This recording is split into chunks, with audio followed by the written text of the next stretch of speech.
Hello and welcome to Front Porch Bible Study Series. I'm your leader, Karen Juergens, and it's my pleasure to welcome you to the month of June. This month we're going to be studying about patience and how we acquire that in our lives. Let's start with some definitions of what patience means. It means to abide under difficult circumstances when it's not possible to escape or avoid them. Another definition is to bear up courageously under suffering, and also emotional quietness in face of unfavorable circumstances. You know, our world encourages us to be impatient. It doesn't foster patience in us at all, does it? We're used to everything fast. We have fast travel, we have fast food, we have microwaves that speed up cooking, and especially computers that give us instant answers and instant knowledge to everything we want to know. In contrast, God teaches us to wait, especially in suffering. There's all kinds of suffering. We suffer emotionally, financially, legally, and especially physically. But the seeds of patience produce the fruit of perfection so we can deal with any trials that may surface in our lives. Where do we begin? Let's start with James chapter 1, verses 2 to 4. James tells us that we should consider it all joy when we encounter various circumstances or trials, because the testing of our faith produces endurance, and endurance or patience has its perfect result, and that makes us perfect and complete in everything. So there actually is a reason, because our faith is being tested first of all. We're born with a measure of faith, and we know that without faith we cannot please God, and God wants us to grow in our faith.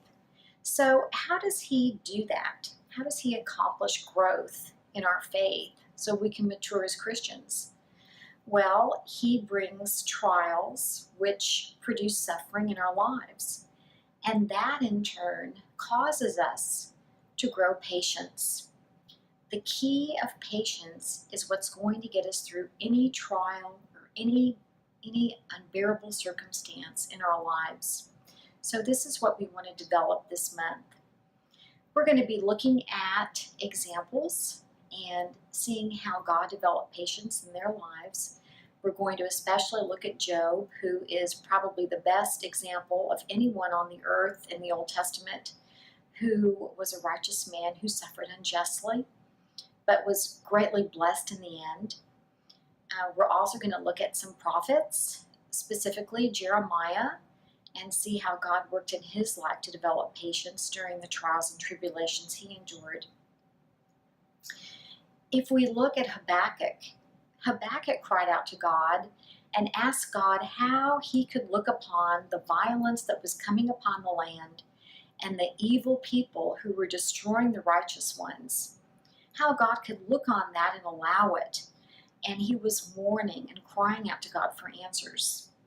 So in Habakkuk chapter 2, God answers him, and he says in verse 3, "For the vision is yet for the appointed time. It hastens toward the goal, and it will not fail. Though it tarries, wait for it will certainly come. It will not delay." And God also tells him in verse 4, "Behold, as for the proud one, his soul is not right within him, but the righteous will live by his faith." So we find out that there's more to patience than just waiting. It's actually God's timing that is so important, and that's what we have to understand, that in all of the trials and suffering we endure, there's always a purpose for it, and we have to wait for God's timing because He will bring justice in the end. If we look at Psalms 27, we can read what David told us as he learned to have patience in his suffering. He says in verse 13, I would have despaired unless I had believed that I would see the goodness of the Lord in the land of the living. Wait for the Lord. Be strong and let your heart take courage. Yes, wait for the Lord. So he encourages us that we can see the goodness of the Lord in the land of the living, that there is an end to our trials and our suffering. But James tells us in chapter 5 that even if we don't see justice now, we will see it in the future. He says in verse 7, "Therefore be patient, brethren, until the coming of the Lord. The farmer waits for the precious produce of the soil, being patient about it until it gets the early and late rains. You too be patient.